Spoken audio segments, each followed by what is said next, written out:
ॐ जगन्नाथाय ते नमः। ॐ श्रीगुरुभ्यो नमः। हरिः ओम्। गीतासारम् इदं शास्त्रम् सर्वशास्त्रसुनिश्चितम् यत्र स्थितं ब्रह्मज्ञानं वेदशास्त्रसुनिश्चितम्। जय जगन्नाथ। ओम अरूपम स्वरूपम चैव अनंतं पुरुषोत्तमं अव्यक्तं विश्वरूपाय जगन्नाथाय ते नमः। जय जगन्नाथ। गत अध्याय आमे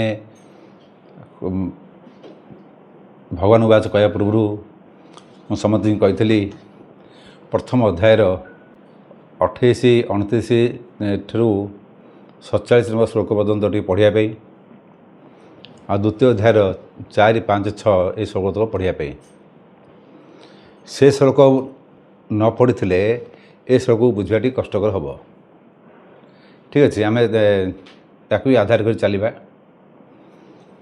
प्रथम अध्याय धृतराष्ट्र जो कथा कहूँ सी कहूँ मामका पांडवा तारी मोह अच्छी किंतु ता धीरे मोह भितर समता नहीं मोर तोर भितर अच्छी मामका मोर पांडव मानकर तेणु धृतराष्ट्र मध्य अच्छी कौन भेदभाव रही किंतु से मोह अर्जुन पाखु आसी अर्जुन पाखे भेदभाव नहीं सी सेठी दृष्टेम स्वजनम माने समस्त स्वजन बोली कहूँ। धृतराष्ट्र मोह अच्छी से मोर तोर कहूँ अर्जुनर मोह अच्छी से समस्त स्वजन बोली कहूँ। दुजन मोह भितर भी पार्थक्य अच्छी तेणु स्वजन ही कथं हत्वा सुखिन श्याम माधव ये प्रथम अध्यायर 37 श्लोक अर्जुन कही। अर्जुन यही ममतार जात शोक को पूर्ण मात्रा दूर करने चाहे माने अर्जुन ये जो मोह अर्जुन जो मोहटा को जब पूर्ण मात्रा जो दूर कर भगवान से बुझी बुझी बुझी बुझी से 88 अध्याय माने 18 अध्याय 47 नंबर श्लोक कहते वास्तव में देखा गले यही अध्याय कह गले सब अध्याय मिसई मिसई कहले बुझी हम किंतु मुझे आग अतीतर अध्याय कहि अर्थात प्रथम अध्याय जोड़ा अतीत हो जाए श्लोक गुड़ाक से गुड़ा विषय कहि किंतु आसुवा श्लोक विषय बहुत कम कहि एत कहबिनी कहीं से बुझेनी आगू बुझेबी किंतु गोटे साधारण जिनस अच्छी समस्त जानते यहाँ 18 अध्याय 6 नंबर श्लोक सर्वधर्मान परित्यज्य मामेकं शरणं व्रज अहं त्वां सर्वपापेभ्यो मोक्षयिष्यामि मा शुचः।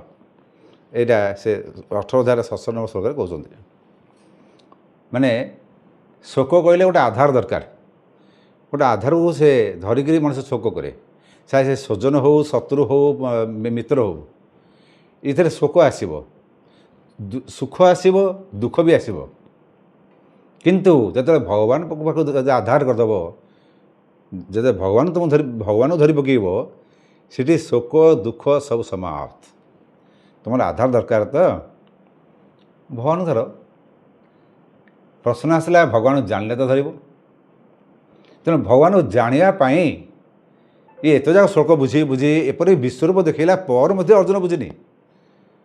हाँ विश्वरूप देखला पर गोटे गुण होती अर्जुनर भक्तिभाव आसी जाइए 21 अध्याय विश्वरूप दर्शन 12 अध्याय से भक्तिभाव भक्ति जोग यही गुड़ाक केवल लाभ होती भी अर्जुन तक पचारुची पचारुची तेणु संसार आश्रय ये जो शोक जात हुए भगवान आश्रय चिंता दूर हुए जब कौन से मनुष्य शोला बेले शोया जाऊँगी शोला तो शोक दुख किसी नहीं एपरिक मृत्युर डर भी नहीं लोक शोई पड़ा से समय से आदि मारिदेले भी जापर तार मरबार डर जदि गोटे समय न थाए से ଶୋଇବା ସମୟ, ଏହି ଶୋଇବା ସମୟଟାକୁ ମଧ୍ୟ ବି ଆମର ସାଧନାର ଅପେକ୍ଷା କରାଯାଏ ଏବଂ ସେ ଶୋଇକିରି ଯେ ସାଧନା କରାଯାଏ ତା'ର ମାର୍ଗ ମୁଁ ଚତୁର୍ଥ କ୍ରିୟାରେ ଶିଖେଇବି, ମହାଧବ କ୍ରିୟା।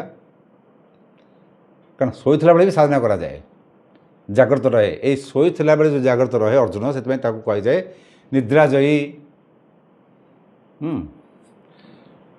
ତେଣୁ ଗୁଡ଼ାକେଶ, ସଦା ଜାଗ୍ରତ। ତେଣୁ ଯଦି ଲୋକର ନିଦ ହେଉନି ରାତିରେ, ସେ ଭାବିବ ଯେ ମୁଁ ଦିନର ସମସ୍ତ କାମ ସେ ଭୁଲିଗଲା, ଭାବିଲା ଯେ ମୁଁ ବର୍ତ୍ତମାନ ଯାହା ଅତୀତ ହେଇଗଲା ଅତୀତ ହେଇଗଲା, ବର୍ତ୍ତମାନ ମରିବାକୁ ଯାଉଛି, ବର୍ତ୍ତମାନ ମରିଗଲି, ବାସ୍ ଯାହା ହେବ ହେଇଛି ଭଲ ହେଇଛି, ଯାହା ହେଉଛି ଭଲ ହେଉଛି, ଯାହା ହେବ ବି ମଧ୍ୟ ଭଲ ହେବ। ତେଣୁ ମୁଁ ମୋର ଆଉ କିଛି କର୍ମ ନାହିଁ, ବର୍ତ୍ତମାନ ମୋତେ ମରିବାକୁ ହେବ। ପୁଣି ଯଦି ଉଠେ ତାହେଲେ ପୁନର୍ଜନ୍ମ ପୁଣି ପାଇଲି। ତେଣୁ ପ୍ରତ୍ୟେକ ଦିନ ମଣିଷ ମରେ, ସକାଳୁ ଜାଗ୍ରତ ହୁଏ, ପୁଣି ସେ ଜୀବନ ପାଏ, ପୁଣି ଉଠିକି କାର୍ଯ୍ୟରତ ରହେ। ସେଇ କଥା ଯେଉଁ ଆମେ ଯେଉଁ ସୂର୍ଯ୍ୟଙ୍କ ବେଳେ କହିଥିଲେ, ହିରଣ୍ୟମୟନ ସବିତୃ ରଥ ଦେବଯାନୀ ଭୁବନାନୀ ପଶ୍ଚିମ, ଅର୍ଥାତ୍ ଯେତେବେଳେ ସୂର୍ଯ୍ୟ ଆସନ୍ତି ସମସ୍ତେ କର୍ମରତ କରିଦିଅନ୍ତି, ଦିନ ହୋଇଯାଏ, ରାତିରେ ସମସ୍ତେ ଶୋଇଦିଏ। ତେବେ ଯଦି ଭଲ ଭାବରେ ଶୋଇବାକୁ ଚାହୁଁଛନ୍ତି ତାହେଲେ ଆପଣଙ୍କୁ ଦିନର ସମସ୍ତ ଚିନ୍ତାକୁ ଛାଡ଼ିବାକୁ ପଡ଼ିବ, ସେ ଆନନ୍ଦର ହେଉ ଦୁଃଖରେ ହେଉ। କାରଣ ବେଳେବେଳେ ମଣିଷ ଆନନ୍ଦରେ ବି ଶୋଇପାରେନି, ଦୁଃଖ ତ ସହଜେ ନିଦ୍ରା ଦିଏନି। ଆଉ ଅନିଶ୍ଚିତ ଭବିଷ୍ୟତର ଚିନ୍ତା ସବୁଠୁ ଭୟଙ୍କର, ସେଥିରେ ମଣିଷ ଜମା ହିଁ ଶୋଇପାରେନି। ଭବିଷ୍ୟତରେ ମୋର କ'ଣ ହେବ କ'ଣ ନାହିଁ, ଆରେ କ'ଣ ହେବ କ'ଣ ନାହିଁ ସେ ଭଗବାନ ଜାଣନ୍ତି, ଆମେ ତ ଆମେ କର୍ମ କରିବା। ଆଉ କର୍ମଣ ବାଧ୍ୟାରସ୍ତୁ ମା ଫଳେଷୁ କଦାସନ, କର୍ମ ଅନୁସାରେ ଭଗବାନ ଫଳ ଦେବେ, ବାଧ୍ୟ ହେବେ। ଏ ରାକ୍ଷସମାନେ ଏତେ ଯେଉଁ ତପଫ କରିକିରି ଇନ୍ଦ୍ରପୁର ଦଖଲ କରିକିରି ସେ ଯାଇକରି ଏତେ ତାଣ୍ଡବ କରିଦେଉଛନ୍ତି, ଏତେ ଦୁରାଚାର କରୁଛନ୍ତି, ତାଙ୍କ ତପବଳ ସରିଲା ପରେ ଭଗବାନ ତାକୁ ମାରୁଛନ୍ତି। ତେଣୁ ଭବିଷ୍ୟତ ଚିନ୍ତାକୁ ତୁମକୁ ଛାଡ଼ିବାକୁ ପଡ଼ିବ। ଯେଉଁ ଅତୀତ ହେଇଗଲା ବାସ୍ ସେ ଅତୀତ ହେଇଗଲା, ଅତୀତ ଯେତିକି ଶିଖିଗଲ, ବର୍ତ୍ତମାନ ଆମକୁ ଏନେ ବିଶ୍ରାମ ନେବାକୁ ପଡ଼ିବ। ତେଣୁ ଆମେ ଆକ୍ଚୁଆଲି କେବେ ମରିବାନି, ଆମେ ଏଇ ଶରୀରଟାକୁ କେବଳ ବିଶ୍ରାମ ଦେବା। ଗୋଟେ ଲୋକ ଦୌଡ଼ି ଦୌଡ଼ି ଆସୁଛି, ତା ଧଇଁ ହେଇଯାଉଛି, ସେ କ'ଣ କରୁଛି, ଆଗ ଥକାରେ ବସି ପଡ଼ୁଛି, ଓହୋ ସେ କ୍ଳାନ୍ତ ହେଇଯାଉଛି। ସେମିତି ଆମେ ସାରା ଦିନ କାମ କରିକରି କ୍ଳାନ୍ତ ହୋଇଗଲେ, ମାନସିକ ଶାରୀରିକ, ଆମେ ଶୋଇପଡ଼ିବା, ମାନେ ବିଶ୍ରାମ ନେଇଗଲେ। ଆଉ ଥରେ ଯଦି ଆମେ ପୁଣି ଉଠିବା ତାହେଲେ ଏକ ପ୍ରକାର ଜନ୍ମ ହେଲେ, ପୁଣି କାର୍ଯ୍ୟ ପାଇଁ ଆମ ଶରୀର ମନ ସବୁ ସୁସ୍ଥ ହେଇଗଲା। ସେଥିପାଇଁ ଅନେକ ସମୟରେ ଶରୀର ଶୋଇପଡ଼େ, ମନ ବି ଶୁଏନି। ଏଇ ମନ ଶୋଇବା, ଶରୀର ଶୋଇବା, ଯେତେବେଳେ ସବୁଗୁଡ଼ା ଶୋଇଯାଏ ସେଇ ଅବସ୍ଥାକୁ କୁହନ୍ତି ଧ୍ୟାନ ଅବସ୍ଥା। ତେଣୁ କୌଣସି ଲୋକ ଯେଉଁମାନଙ୍କୁ ତ ଧ୍ୟାନ ବର୍ତ୍ତମାନ ସାରା ଶିଖିନି, ଆଜି ଜାଣି କୌଣସି ଶିଷ୍ୟକୁ ଧ୍ୟାନ ଯେତେବେଳେ ଶିଖିବା ଆରମ୍ଭ କରିବି, ତୁମେ ଦେଖିବ ତ ଠିକ୍ ମୋରି ଭଳିଆ ଶୋଇବ। 1 ଘଣ୍ଟା ଧ୍ୟାନ ମାନେ ତୁମର 6 ଘଣ୍ଟା ସାଉଣ୍ଡ ସ୍ଲିପ୍। ଗୋଟେ ଲୋକ 6 ଘଣ୍ଟା ଶୋଇବ ପୁରା ନିଦରେ ଇଞ୍ଜେକ୍ସନ୍ ନେଇକରି, ସେ ଯେତିକି ରେଜଲ୍ଟ ପାଇବ, 1 ଘଣ୍ଟା ଯୋଗ ନିଦ୍ରା ତାକୁ କୁହାଯାଏ। ବା ଧ୍ୟାନରେ ବସିଗଲା 1 ଘଣ୍ଟା, ଯୋଗ ନିଦ୍ରା ତ ମୁଁ ଶିଖେଇବି, କିନ୍ତୁ ଧ୍ୟାନରେ ବସିଗଲା 1 ଘଣ୍ଟା, ସେତେବେଳେ ସେ 1 ଘଣ୍ଟା ଧ୍ୟାନ 6 ଘଣ୍ଟା ସାଉଣ୍ଡ ସ୍ଲିପ୍ ସାଙ୍ଗରେ ସମାନ, ସୁଖ ନିଦ୍ରା ସାଙ୍ଗେ ସମାନ। ଯୋଗ ନିଦ୍ରା ତ ଚମତ୍କାର, ଯୋଗ ନିଦ୍ରା ତ ତୁମେ ଚାହିଁଲେ ଶରୀର ଛାଡ଼ିକି ବି ଯାଇପାରିବ। ସିଏ ବି ଆହୁରି ଯାହା କୁହନ୍ତି ଆମ ଆଷ୍ଟ୍ରାଲ ପ୍ରୋଜେକ୍ସନ୍, ସଟଲ୍ ପ୍ରୋଜେକ୍ସନ୍, ଏସବୁଗୁଡ଼ା ଅଛି, ଆମର କୋର୍ସରେ ବି ଅଛି ସେ ଯୋଗ ନିଦ୍ରା। ତେଣୁ ଶୋଇଲା ବେଳେ ସାଧନା ବି ଅଛି। ତେଣୁ ଭଲ। ଆଉ ଗୋଟେ ଜିନିଷ ମଧ୍ୟ ବି ବହୁତ ଲୋକ ଡାଏରୀ ଲେଖନ୍ତି, ଡାଏରୀ ଲେଖା ଦ୍ୱାରା କେତେବେଳେ ବହୁତ ଲୋକଙ୍କର ଅମଙ୍ଗଳ ବି ହେଇଛି। ଡାଏରୀରେ ଭଲ ଜିନିଷ ଖରାପ ଜିନିଷ ଉଭୟ ଲେଖା ହେଇଥାଏ, ସେ ଖରାପ ଜିନିଷ ନେଇକି ବହୁତ ଲୋକଙ୍କର ଜୀବନ ନଷ୍ଟଭ୍ରଷ୍ଟ ବି ହେଇଛି। କିନ୍ତୁ ମୋ ମତରେ ଡାଏରୀ ଲେଖିବାର ଅଭ୍ୟାସ ମୋତେ ବହୁତ ବଢ଼ିଆ ଅଭ୍ୟାସ। କାରଣ ଜୀବନରେ ତୁମେ ଯାହା କିଛି ଗୋଟେ ସମ୍ପୂର୍ଣ୍ଣ ଦିନରେ କରିଛ, କିଛି ବହୁତ ମଣିଷ ଭୁଲି ଯାଆନ୍ତି, ପୁଣି ସେ ଭୁଲ କରନ୍ତି। କିନ୍ତୁ ଡାଏରୀ ଦ୍ୱାରା କ'ଣ ହୁଏ ନା, ମଣିଷ ସେଇଟା ପୁଣି ରିଭିଜନ୍ କଲେ ଜାଣିପାରେ। ସବୁଠୁ ବଡ଼ ଜିନିଷ ହେଲା, ମୋର ତ ଡାଏରୀ ଫେରି ଆଉ ରହିଲାନି। ଯଦି ଡାଏରୀ ଥାନ୍ତା, ମୁଁ ଏକ୍ଜାକ୍ଟ ଆମର ଯେଉଁ ଶୂନ୍ୟରେ ଚାପ ଚାଲିଲା, ରଥଯାତ୍ରା ଯେଉଁ ଆମର ହେଲା, ମାନେ ସୁପ୍ରିମକୋର୍ଟ ମନା କଲା ସତ୍ତ୍ୱେ, ସେ ସବୁ ଗୁଡ଼ାକ ମୁଁ ବିଟ୍ ଲେଖିଥିଲି, ମିଟିଂଠୁ ଆରମ୍ଭ କରି ସବୁ। ତ ତେବେ ସେ ଡାଏରୀ ତ ଉଇ ଫୁଇ ଖାଇଗଲା, ନହେଲେ ସେ ଡାଏରୀ ଥିଲେ ତ ଗୋଟେ ଇତିହାସର ପୃଷ୍ଠା ହେଇଥାନ୍ତା। ସେଇ 2020ରେ ଯେଉଁ କୋଭିଡ଼ ଟାଇମ୍ରେ ଆମର ଚାପ ମଧ୍ୟ ବି ବନ୍ଦ ହେଇକରି ମନ୍ଦିର ଭିତରେ ଚାପ ହେଲା ଜଳ କ୍ରୀଡ଼ା ମଣ୍ଡପ ପାଖରେ।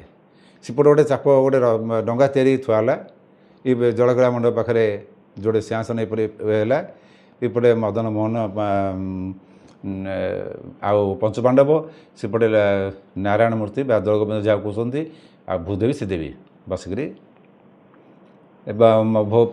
ପନ୍ତି ଭୋଗ ଯେମିତି ଖାଇବା କଥା ଖାଇଲେ। ଇଏ ହେଲା ସେସବୁ ଜିନିଷ କେବେ ହେଇନଥିଲା। ଚାପ ବହୁତ ଜିନିଷ ଅଛି, ତେଣୁ ଡାଏରୀ ଲେଖିବାର ଅଭ୍ୟାସ ଗୋଟେ ବହୁତ ଭଲ ଅଭ୍ୟାସ। କାରଣ ମୁଁ ବର୍ତ୍ତମାନ ମନେ ପକେଇଲେ ମୁଁ ଟିକେ ମନେ ପକାଇ ପାରିବିନି, ଭୁଲିଯାଇଛି ଗୋଟେ ଜିନିଷ, ଏମିତି ଆପ୍ରୋକ୍ସିମେଟଲି କହିବି। ତେଣୁ ଡାଏରୀ ଲେଖନ୍ତୁ। ବେଳେବେଳେ ସବୁ ଆଶ୍ଚର୍ଯ୍ୟ ଥିଲା, ଆତ୍ମୀୟ ଲୋକମାନଙ୍କ ଦ୍ୱାରା ମଧ୍ୟ ଆମେ ଦୁଃଖ ପାଇଯାଉ। ଆର ସବୁଠୁ ବଳିଷ୍ଠ ଉଦାହରଣ ହେଉଛି ବ୍ରହ୍ମର୍ଷି ବଶିଷ୍ଠ। ଏ ଆତ୍ମୀୟ ଲୋକମାନଙ୍କର ବିୟୋଗରେ ମଧ୍ୟ ସେ ପୁଅ ହେଉ, ବନ୍ଧୁ ହେଉ, ବାନ୍ଧବ ହେଉ, ଯେତେବେଳେ ସେମାନେ ବିୟୋଗ ହୋଇଯାଆନ୍ତି, ମରିଯାଆନ୍ତି ବା ଦୂରେଇ ଯାଆନ୍ତି ତମ ତିକ୍ତତାରେ, ଭଲ ଦୂରିଲେ ତ ଅଲଗା କଥା, ସେତେବେଳେ ମଣିଷ ମଧ୍ୟ ଶୋକ କରେ। ଆମେ ତ ସାଧାରଣ ମଣିଷ। ବ୍ରହ୍ମର୍ଷି ବଶିଷ୍ଠ ମଧ୍ୟ ବି ଶୋକ କରିଥିଲେ। ସେ ଯେଉଁଭଳି ଭାବରେ ଆତ୍ମହତ୍ୟା କରି ଯାଉଥିଲେ, ଆପଣ ଶୁଣିଲେ ଆଶ୍ଚର୍ଯ୍ୟ ହେବେ, ଏତେ ବଡ଼ ବ୍ରହ୍ମର୍ଷି ସିଏ ପୁଣି ଶୋକ କରିକି ଆତ୍ମହତ୍ୟା କରି ଯାଉଛନ୍ତି। ପୁଣି ସ୍ୱୟଂ ଭଗବାନ ଶ୍ରୀରାମଙ୍କର ଗୁରୁ ବିଶ୍ୱାମିତ୍ର ସହିତ ତାଙ୍କର ତ କଳହ ଥିଲା, ଆପଣ ତ ଜାଣିଥିବେ, ସେଇଟାକୁ ଆଉ ବେଶୀ କହିବା ଦରକାର ନାହିଁ। ବିଶ୍ୱାମିତ୍ର କ'ଣ କଲେ ନା, ଗୋଟେ ଆମର ଯେଉଁ ପେଷାଣ ଥାଏ, ଗୋଟେ ତନ୍ତ୍ରରେ ବି ପେଷାଣ ଅଛି, ଏବେ ବି ଅଛି। ନରପକ୍ଷୀ ରାକ୍ଷସକୁ ସେତେବେଳେ ଅଯୋଧ୍ୟାର ରାଜା ଥିଲେ କଲମାସବାଦ, ବା ତାକୁ ଡାକୁଥିଲେ ସୌଦାସ।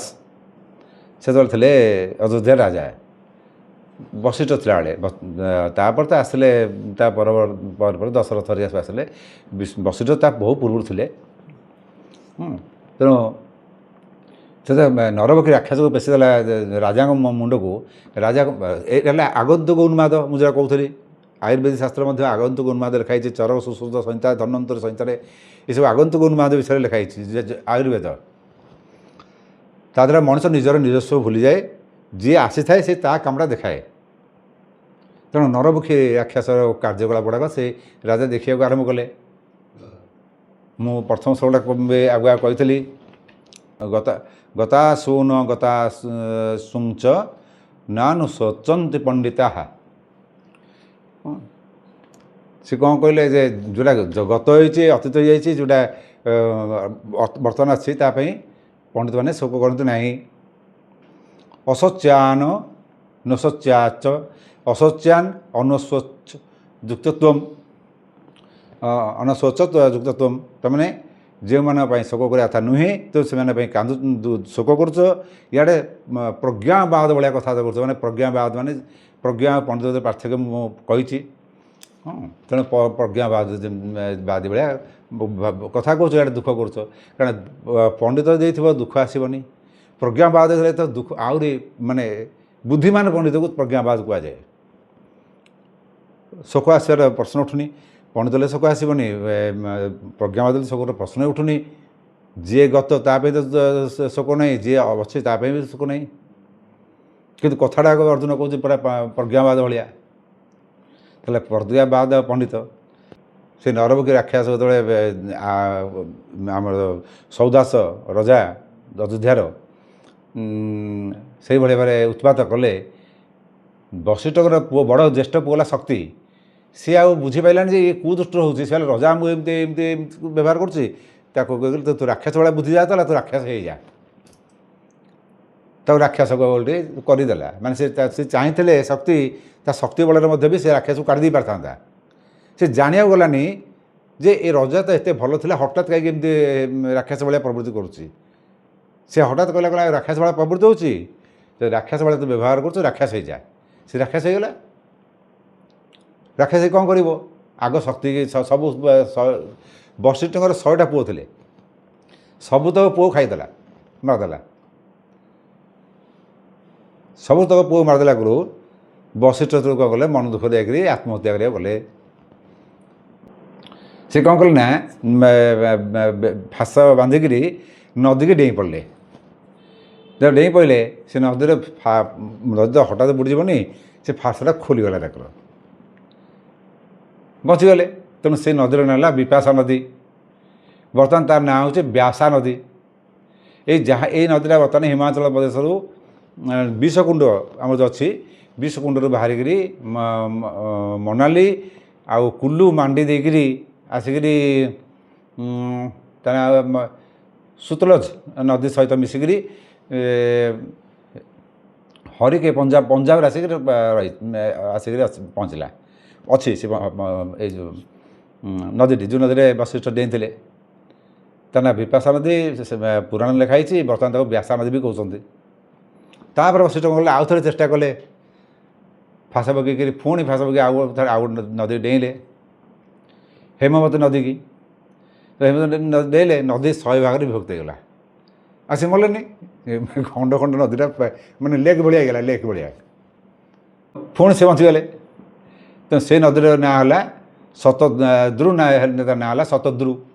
ମାନେ 100 ଭାଗ ଯେତେବେଳେ ଶତଦ୍ରୁ ହେଲା, ବର୍ତ୍ତମାନ ତାକୁ କହୁଛନ୍ତି ସତଲଜ ନଦୀ ବୋଲି କୁହାଯାଉଛି। ସତଲଜ, ଯେଉଁଟାକି କୈଳାସରୁ ବାହାରି ତିବ୍ବତ, ଚୀନ ଦେଇକରି ହିମାଚଳ ପ୍ରଦେଶ ଦେଇକରି ପଞ୍ଜାବରେ ଚେନ୍ନାଇ ନଦୀରେ ମିଶିକିରି ପାକିସ୍ତାନ ଯାଇକି ପହଞ୍ଚିଛି। ଏଇ ଯେଉଁ ଆତ୍ମବିଷଣୀ ବୁଦ୍ଧିକୁ, ଏଇ ଯେଉଁ ଦୁର୍ବୁଦ୍ଧି, ଯେଉଁ ବଶିଷ୍ଠ ଯେଉଁ ତାଙ୍କର ମରିବା ପାଇଁ ଯେଉଁ ଚେଷ୍ଟା କଲେ, ବ୍ରହ୍ମର୍ଷି ହେଇକିରି ସେ ବିଶ୍ୱାମିତ୍ରକୁ ରାଜର୍ଷି କହନ୍ତି। ତାପରେ ଦେବଦାନ ବାଧ୍ୟ ହେଇକି ଆସିଲେ। ସତ କହିଲେ ଦେବଦାନ ତାକୁ ବଞ୍ଚେଇ ଦେଲେ।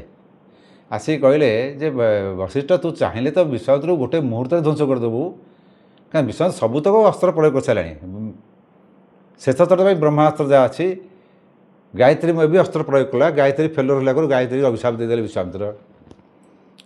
ତେଣୁ ଗାୟତ୍ରୀ ଆମର 4 ଜଣ ସାପ୍ୟରେ ସାପିତ: ବ୍ରହ୍ମ ସାପ୍ୟ, ବଶିଷ୍ଠ ସାପ୍ୟ, ବିଶ୍ୱାମିତ୍ର ସାପ୍ୟ, ଶୁକ୍ରାଚାର୍ଯ୍ୟ ସାପ୍ୟ। ଯେ ଶୁକ୍ରାଚାର୍ଯ୍ୟ ସାପ୍ୟଟା ଆମେ ତ ନେଉନି, କାରଣ ସେ ରାତିରେ ସନ୍ଧ୍ୟା କହିଲେ 4ଟା ନା, ସୂର୍ଯ୍ୟ ଉଦୟ, ସୂର୍ଯ୍ୟାସ୍ତ, ଚନ୍ଦ୍ର ମଝିକି ଯିବା, ସୂର୍ଯ୍ୟ ମଝିକି ଯିବା, ଚନ୍ଦ୍ର ମଝିକି ଯିବା, ଏ 4ଟା। କିନ୍ତୁ ରାତିଟା ଆମେ ନେବାନି, ଆମେ ଦିନ ନେବା।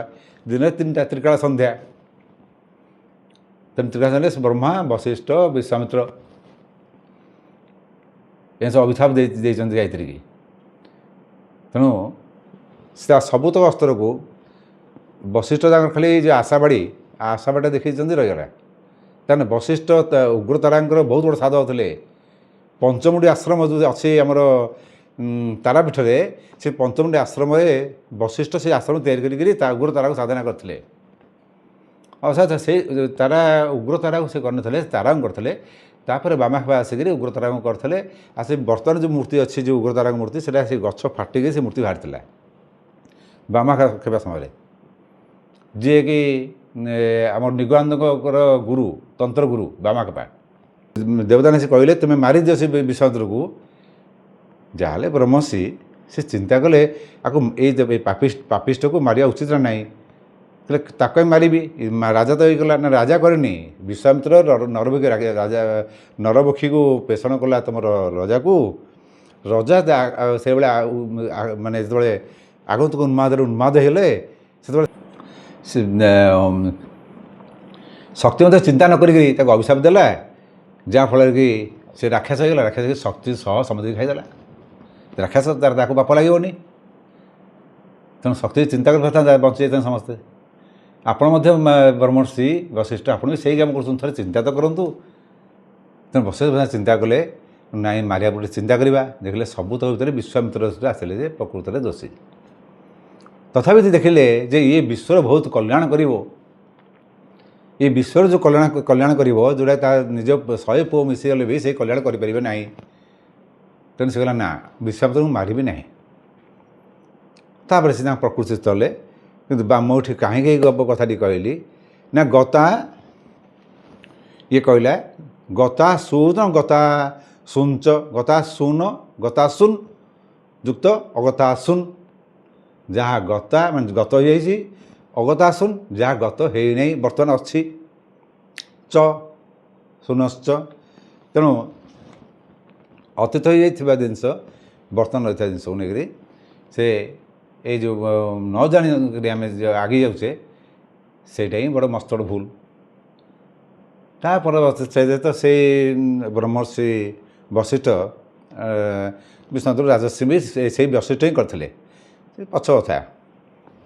ତାହେଲେ ଆମେ ଆସିବାଟି ଏଇଠି ଏଇ ପଣ୍ଡିତ ଶବ୍ଦରୁ ପଣ୍ଡାର ସୃଷ୍ଟି। ଆମେ ଆପଣ ଯେଉଁ କହୁଛନ୍ତି ପଣ୍ଡା, ଏଇ ଯେଉଁ ମନ୍ଦିରରେ ଆମେ ଗଲେ ଯେକୌଣସି ପୂଜାକୁ କହୁଛେ ଏ ଅମୁକ ପଣ୍ଡା, ଜଗନ୍ନାଥଙ୍କର ପଣ୍ଡା।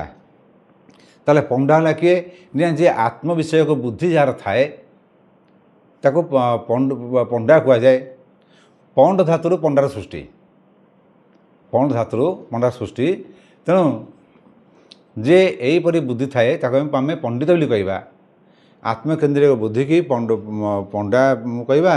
ଆଉ ଯାହାର ଏଇଭଳିଆ ବୁଦ୍ଧି ଥାଏ, ମାନେ ଶାସ୍ତ୍ର ଜ୍ଞାନ ଥାଏ, ଆତ୍ମଜ୍ଞାନ ଥାଏ, ତାକୁ ଆମେ କହିବା ପଣ୍ଡିତ। ଏଇ ଆତ୍ମଜ୍ଞାନ ଥିବା ଜ୍ଞାନକୁ ପଣ୍ଡା, ସେଇ ଶବ୍ଦରୁ ପଣ୍ଡାର ଶବ୍ଦରୁ ସୃଷ୍ଟି ହେଇଛି। ସେ ପୂଜା ପଣ୍ଡା ହେଉ, ବଡ଼ ପଣ୍ଡା ହେଉ, ଖାଲି ପଣ୍ଡା ହେଉ, ସେସବୁ ସେଇଥିରୁ ସୃଷ୍ଟି।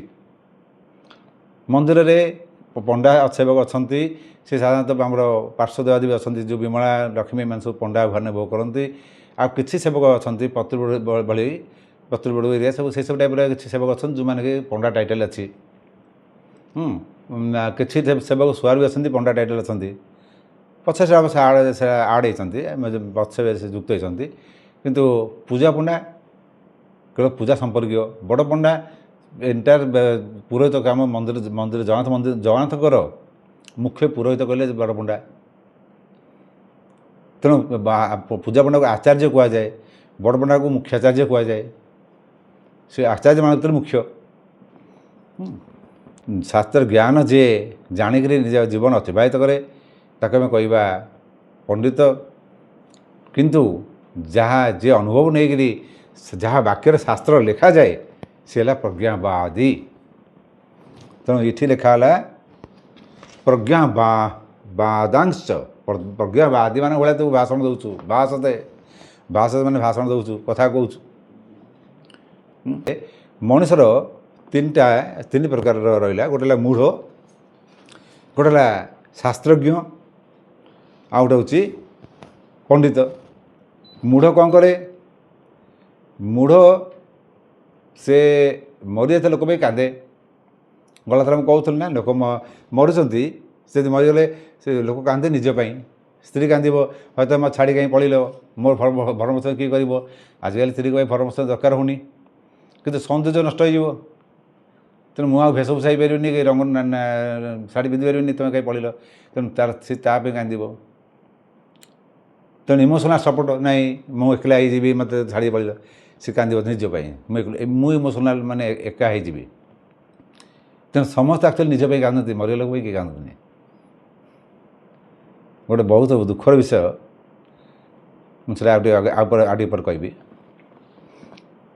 କାରଣ ପଞ୍ଚତନ୍ତ୍ରର ଯେଉଁ ମିତ୍ର ଭେଦରେ ସେ ବିଷୟରେ କହିଛନ୍ତି। ଆଉ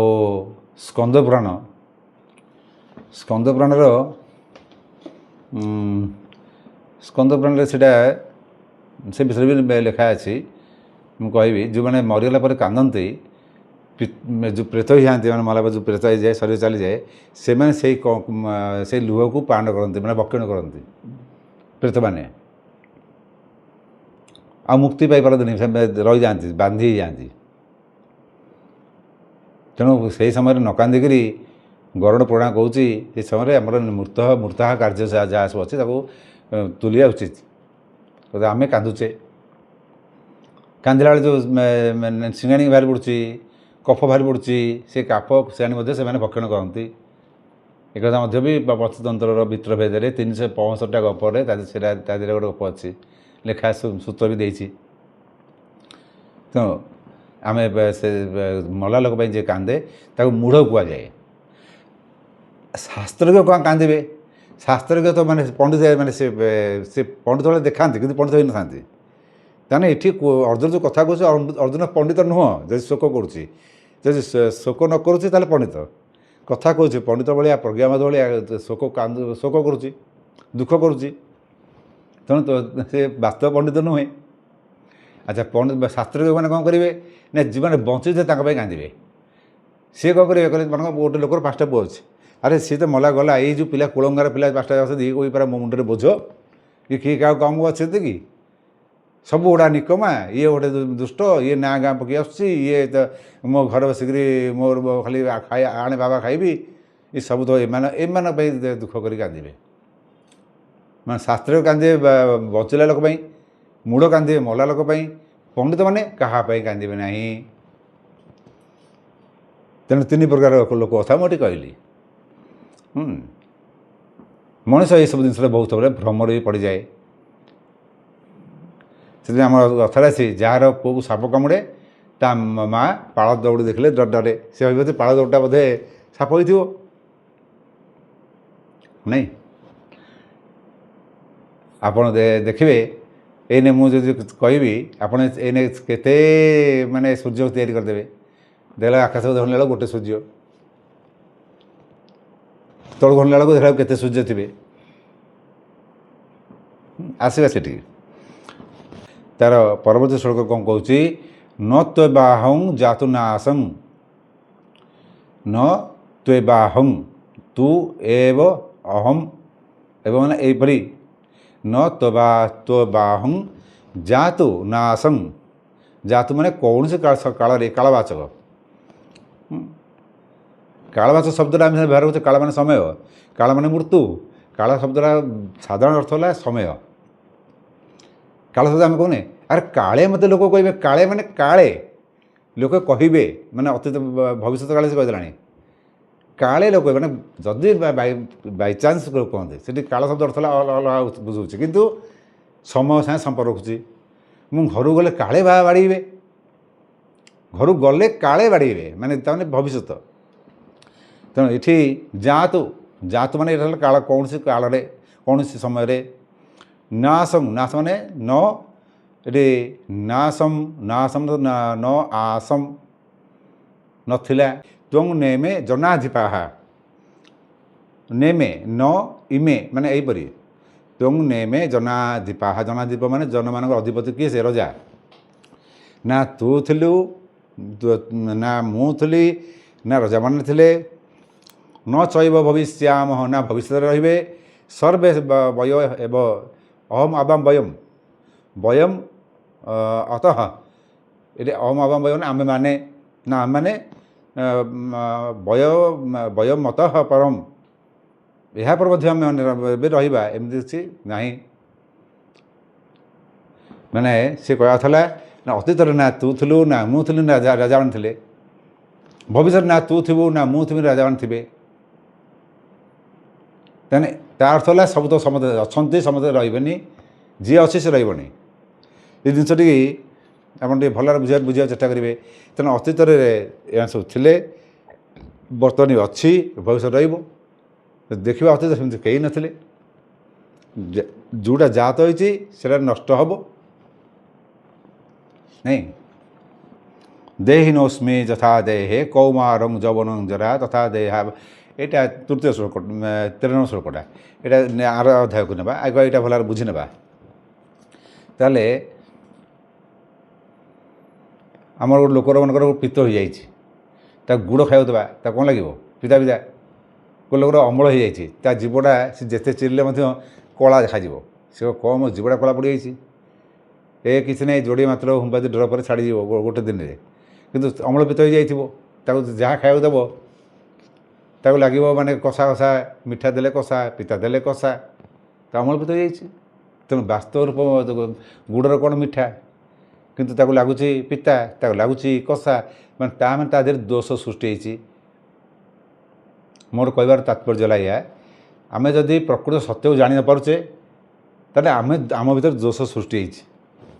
ଏ ମନରେ କୁହ, ଶରୀରରେ କୁହ, ଯେଉଁଥିରେ ହେଉଛି ହଉ। ଯେ ପ୍ରକୃତ ସତ୍ୟକୁ ଜାଣିପାରୁଛେ ତାହେଲେ ଆମ ଭିତରେ ଦୋଷ ନାହିଁ। ଏସବୁ ଜିନିଷ ଆମର ଯେଉଁ ନେଇ ଭ୍ରାନ୍ତି ଭ୍ରାନ୍ତି ଭ୍ରାନ୍ତି ନେଇକି ବହୁତ ଜିନିଷ ଅଛି। ଭ୍ରାନ୍ତି ଆମର କକାଙ୍କର ତ ଏଇ ଯେଉଁ ପ୍ରଥମେ ଏଇ ଯେଉଁ ବର୍ତ୍ତମାନ ସ୍ତ୍ରୀ ଅଛନ୍ତି ତୃତୀୟ ସ୍ତ୍ରୀ, ତା ପୂର୍ବରୁ ଯୋଡ଼େ ସ୍ତ୍ରୀ ମରିଯାଇଛନ୍ତି। ସେ କେଉଁଠି ବାହାରନ୍ତି। ମୁଁ ତ ଛୋଟ ହେଇଥାଏ, ଗୋଟେ ଥର ଦେଖିଲା ବେଳକୁ ରାତି 12ଟା ବେଳକୁ କ'ଣ ନା ଖୁଡ଼ି ଠିଆ ହେଇଛନ୍ତି ଦୂରରେ, ପ୍ରେତ ଖୁଡ଼ି, ମଲା ଖୁଡ଼ି। ତାକୁ ବିଭିନ୍ନ ପ୍ରକାର ଖରାପ ଭାଷା ଲଗେଇକିରି ଆମ କକା ତାକୁ ପଥର ପକାଉଥାନ୍ତି। ଟେକା ବୁଲ ପକାଉଥାନ୍ତି। ଆମ ସେତେବେଳେ ୟାର ବଡ଼ଟା ବାଡ଼ି ଥାଏ ଲୋକଙ୍କର। ସେ ଏମିତି ହେଇକିରି ସେ ରାତି ତମାମ ଆମେ କେହି ଶୋଇପାରିଲୁନି ସେ ପାଟିତୁଣ୍ଡରେ। କ'ଣ ନା ଖୁଡ଼ି ଠିଆ ହେଇଛନ୍ତି, ପ୍ରେତ ଠିଆ ହେଇଛି। ଫସଲ ଫାଟିଲା ବେଳକୁ ଦେଖିଲା ବେଳକୁ ଗୋଟେ ଲୁଗାଟେ ଶୁଖୁଛି, ଧଳା ଲୁଗାଟେ ଶୁଖୁଛି। ମୁଁ କହିଲି କକା କାହାକୁ ମାରୁଥିଲ? ଆରେ ଏ ଧଳା ଲୁଗାଟେ ଶୁଖୁଛି, ମାନେ କି ଭ୍ରମ। କୋଭିଡ଼ ପୂର୍ବରୁ ଆମର ସେ ତାଳବଣିଆଟା ଯେତେ ତିଆରି ହେଇନଥିଲା, ନୂଆ ନୂଆ ତିଆରି ହେଉଥାଏ, ଗୋଟେ ଖାଲି ଆଟାଚର ବନ୍ଦ କରି ଥୋଇ ଦେଇଛି। ସେ ଡିକ୍ଲାର ହେଲା ଯେ ତା ଦେହରେ ବମ୍ ଅଛି। ଆପଣ ଜାଣିଛନ୍ତି ତ? ଜାଣିଛନ୍ତି? ଏଠି ଆମର ସବୁ ବସୁଛନ୍ତି ଲୋକମାନେ, ସେମାନେ ଜାଣିଛନ୍ତି, ପୁରୀ ଲୋକ ତ ଜାଣିଛନ୍ତି। ବମ୍ ଥାଇଛି। ଲାଗିଲା ରଥଯାତ୍ରା ସମୟରେ ଲୋକମାନେ ସବୁ ଆଗ ରୋକିକିରି ପୁଲିସ ମାନେ ଦୌଡ଼ିଲେ। ମୁଁ ବି ଗଲି ବୋଲି ଦେଖିବା କ'ଣ ହେଉଛି। ଦେଖିଲା ବେଳକୁ ପୁରା ପୁଲିସ କଡ଼ନ ହେଇକି କେତେ ପ୍ରକାର ମେସିନ୍ ଆସିଲା, ସବୁ ତା ଟେଷ୍ଟ କରିବା ପାଇଁ ବମ୍ ଟେଷ୍ଟ କରାଯିବ। ଚାରିପଟ ପୁଲିସ ଜିପ୍ ଯାଆନ୍ତୁନି ବମ୍ ଅଛି। ଦେଖିଲା ବେଳକୁ ଖୋଲିଲା ବେଳକୁ ଗୋଟେ ଖୋଲା ଖାଲି ଆଟାଚଟେ। ଏଇ ହେଲା ଆମର ଭ୍ରମ।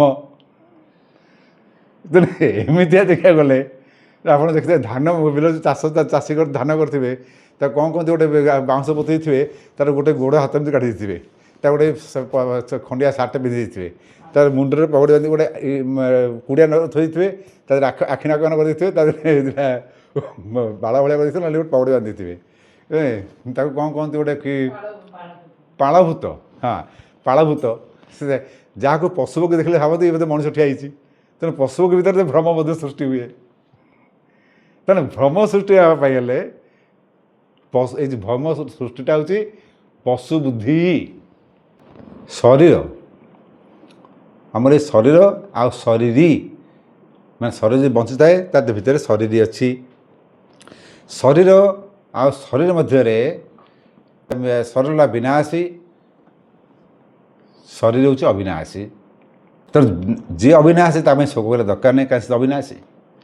ଯିଏ ବିନାଶ ତା ପାଇଁ ଶୋକ ଲାଭ କ'ଣ? ସେ ତ ବିନାଶ ହେବ ହିଁ ହେବ। ଆଜି ନହେଲେ କାଲି ତ ହେବ ନା। ତେଣୁ ଶୋକର କୌଣସି କାରଣ ନାହିଁ। ତେଣୁ ପଣ୍ଡିତମାନେ ସେଥିପାଇଁ ଶୋକ କରନ୍ତି ନାହିଁ। ବହୁତ ଗୋଟେ କଥା ମନେ ପଡ଼ିଲେ ଦୁଃଖ ଲାଗୁଛି। ପଣ୍ଡିତ ଜ୍ଞାନୀ ବା ବିଶେଷ କରି ପ୍ରଫେସର, ମୁଁ ଦେଖିଛି ବହୁତ ଭଲ ଭଲ କ୍ରିଏଟର ବି, ମାନେ ଯେଉଁମାନେ ଫିଲୋସଫିର ଦର୍ଶନ ଦିଅନ୍ତି, କବି, ରାଇଟର, ଏମାନେ ଦେଖିଛି ନାଁ ଫାଁ କାହାର କିଛି କହୁନି, ଜଣେ ନୁହଁ 3, 4, 5 ଜଣ କଥା କହୁଛି। ବହୁତ ଭଲ ତାଙ୍କ ଏଥିରେ ଦର୍ଶନ ଶାସ୍ତ୍ର ଥାଏ, କିନ୍ତୁ ମଦ ପିଇକିରି ରାସ୍ତାରେ ପଡ଼ିଥିବେ, ନଳା ପାଖରେ ପଡ଼ିଥିବେ। ତାକୁ ଯାଇକରି କଲେଜର ପିଲାମାନେ ତାକୁ ଟେକି ଟେକି ଆଣିବେ। ବହୁତ ହାଇଗ୍ରେଡ଼ର ପ୍ରଫେସର ସେମାନେ ସବୁ। ଆମ ଯେଉଁ ସିରିଏଲ ଟିଭିରେ ଦେଖୁଛନ୍ତି, କିଛିଟା ମଧ୍ୟ ଫିଲ୍ମରେ ଆକ୍ଟିଂ କରିଛନ୍ତି, କେତେଟା ଓଡ଼ିଆ ଫିଲ୍ମରେ। ସେ ସିରିଏଲରେ ଜଣେ ପଣ୍ଡିତ ଆକ୍ଟିଂ କରିଥିଲା, ଆମର ଏ ଲୋକ ଭଲ ଆକ୍ଟର। ମଦ ପିଇବା ଲୋକକୁ ଘୃଣା। ଯେଉଁଦିନ ତା ସେ ରୋଲଟା ସିନ୍ଟା ସରିଲା, ତାପରେ ଆମେ ଆସି ଦେଖିଲା ବେଳକୁ ନାଁ ଧରୁନି ଏଠି। ଆରେ ଭାଇ ମୋତେ ଟିକେ ଦୁଆଟା ଖୋଲୁନି ରେ, ଟିକେ ଖୋଲିଦେରେ। କିଏ ଡାକୁଛି, ଦେଖିଲା ବେଳକୁ ସେ ଗୋଟେ ବଡ଼ ନଳାଟେ ଅଛି। ବୁଝିଲଟି? ସେ ରୋଲ୍ କରି ଆସିଛନ୍ତି ଯେ ପଣ୍ଡିତ ରୋଲ୍। ମଦ ପିଇଛୁ, ଅସ୍ପୃଶ୍ୟ, ଦୂର ରହ ମୋଠୁ। ରୋଲ୍ରେ କୁହାଗଲା। ସେ ସିନ୍ସ ତ ସରିଗଲା, ସୁଟିଂ ସରିଗଲା। ବାବୁ ଆସିଲେ, ତାପରେ ବାବୁ ଦେଖିଲା ବେଳକୁ ଗଲାବେଳକୁ କିଏ ନା ଅନ୍ଧାରଟା ହେଇଛି। ବର୍ତ୍ତମାନ ସିଏ ନା ଆରେ ବାବୁ, ଆରେ ଭାଇ ମୋ ଦୁଆରଟା ଖୋଲିଦେଲେ। କିଏ କହୁଛି? ଆଇ ତମେ କହ, ଏଠି କ'ଣ କହୁଛ? ନା ଆରେ ଦୁଆରଟା ବାର ଖୋଲିଦେ। ଆଇ ତା ଦେହରେ କାହିଁ ବସିଛ? ନା କେଉଁଠି ବସିଛି କି? ମୁଁ ଘର ଦୁଆର ଖୋଲିଛି ପରା। ସେଟା ଘର ଦୁଆର ନୁହଁ, ନଳାଟାକୁ ଯେତିକି ଚଉଡ଼ା, ସେ ନଳା ଭିତରେ ବସି ଯାଇଛନ୍ତି ବାବୁ। ସେ ଯେଉଁ ନଳା ଉପରେ ଯେଉଁ ସ୍ଲାବ୍ ପଡ଼େ, ସେ ସ୍ଲାବ୍ ଠେଲା ହେଉଛି, ସେ ଦୁଆର ଖୋଲୁନି। ତା ଭିତରେ ନନା କାହିଁ ବସିଛ? ନା ତା କାହା ଭିତରେ ବସିଛି? ଦୁଆରଟା ଖୋଲୁନି ପରା, ଠେଲୁ ଠାକୁର। ସେ ଯେଉଁ ସ୍ଲାବ୍ଟା ପଡ଼େ, ସ୍ଲାବ୍ଟା ଠେଲା ହେଉଛି। ମୁଁ କହିଲି ଆରେ ହେ, ମୁଁ ତ ଗୋଟେ ଆମେ ତ ନଳା ଛୁଆଁଲେ ଛୁଇଁବୁ, ଛୁଆଁ ଗାଧେଇ ବୋଲି ଯାହା ଗାଧେଇ, ଲୋକଟା ମରିଗଲାଣି। ତା ଘୁଅମୁତ ପାଣିରେ। ମୁଁ କହିଲି ଘୁଅମୁତ ପାଣି ବସିଛ? ନା କାହିଁ ଘୁଅମୁତ ପାଣି ହେବ? ମୁଁ ଗୋଟେ ଗୋଡ଼ ଧୋଇକି ଆସିଛି ପାଣି ଗୁଡ଼ାକରେ।